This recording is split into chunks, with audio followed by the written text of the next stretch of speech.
Let's talk about Cushing syndrome. So I know it looks like a lot, but we can break this down. So Cushing syndrome all starts in the adrenal glands. Now, the adrenal glands are located above your kidneys, and your adrenal glands are composed of a adrenal cortex and an adrenal medulla. Now, the adrenal cortex can be further divided into these three layers: glomerulosa, fasciculata, and reticularis. Your fasciculata layer produces cortisol. Okay, now cortisol is a hormone in the body which is responsible for a number of different things, not limited to, but including gluconeogenesis, like here. So I'm looking at this region of my notes now.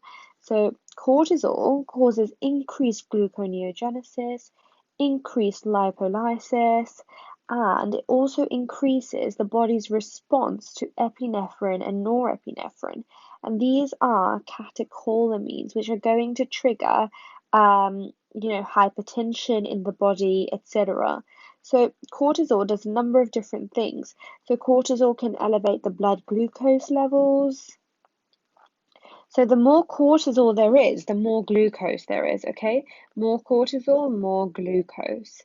So, and of course, if the cortisol levels are up, glucose levels are up, insulin is naturally going to go up.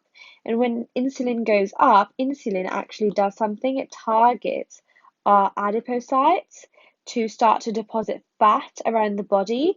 And this term is known as central obesity, which can occur. And I'll show you a picture of that later on. What else does cortisol do? We said that it can trigger catecholamines, increase the effects of catecholamines, and cause hypertension, increases blood pressure, as we've got here. The other thing cortisol does is that it causes severe muscle, bone, and skin breakdown, and therefore hypercortism, sorry, such as Cushing syndrome.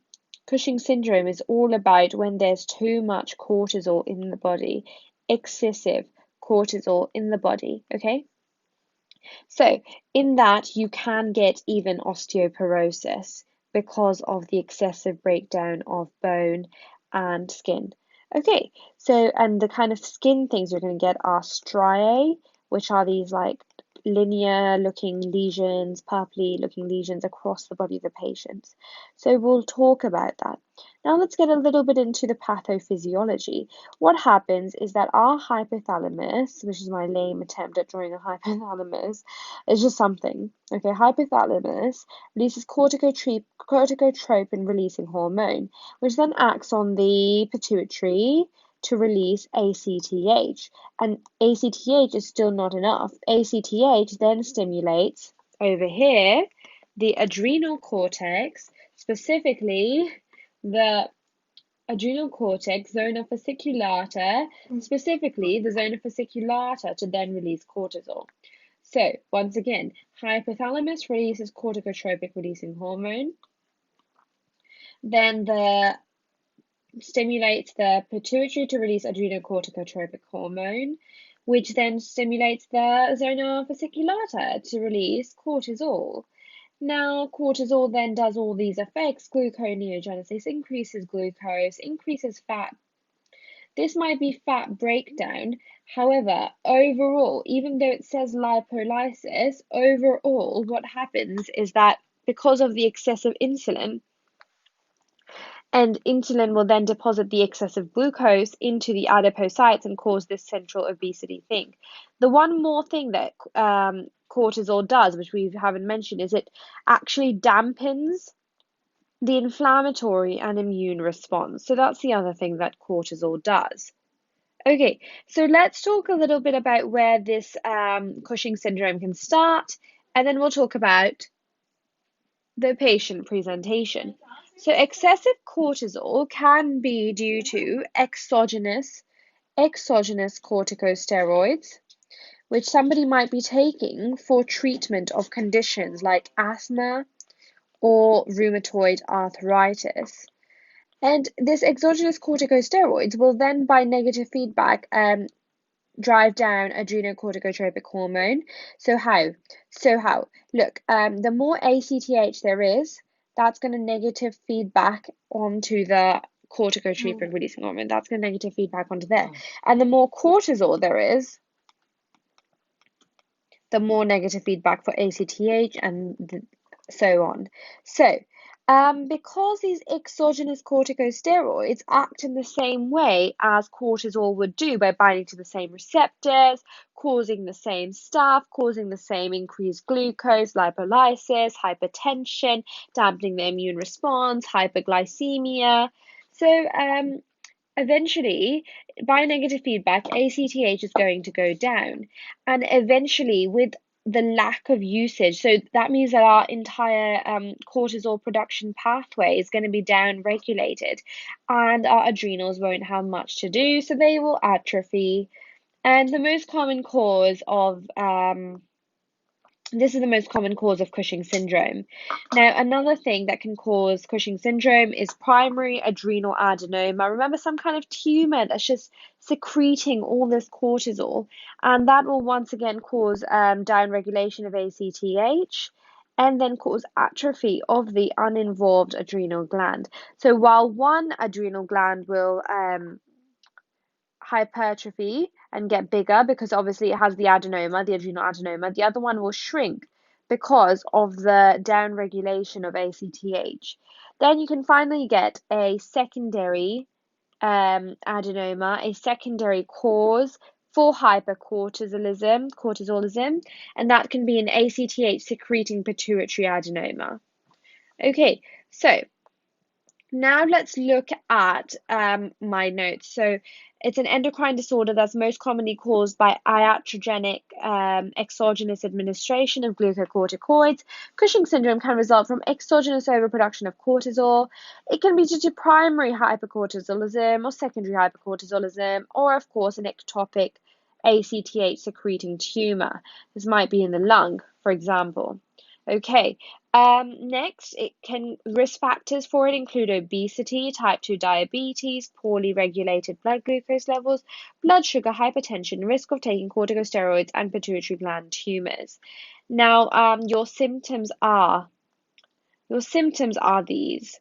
So, it's hypercortisolism or Cushing syndrome, excessive cortisol-like medication like prednisolone, or a tumor that results in excessive cortisol, or due to a pituitary adenoma.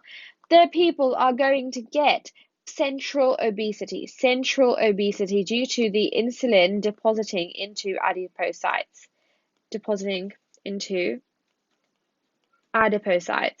So we will get central obesity. Okay, they will also get a moon-like facies. And also abdominal striae, like we mentioned. Remember, it does cause skin, bone changes, muscle changes. They're also going to get muscle wasting in the extremities because remember, it had a negative impact on bone. It reduced the bone and the muscle. They're going to get these buffalo humps that are characteristic for these patients with Cushing syndrome because they have this deposition of fats, these supraclavicular fat pads, and that's known as a buffalo hump. They're also going to get hypertension and osteoporosis, and that's it. Okay, so and more. So here's the mnemonic: central obesity Cushing, CUSHING, C for central obesity, U for increased urinary free cortisol. By the way, cortisol does not travel alone in the blood, it travels bounded to something. And when it's not bound to that, it will be urinary free. Then there's striae, there's hypercortisol, of course, hypertension, hyperglycemia, hypercholesterol, iatrogenic, neoplasm, and glucose intolerance and growth retardation. Okay, so there's also the dexamethasone suppression test that we can use, and this is used to diagnose hypercortisolism. How?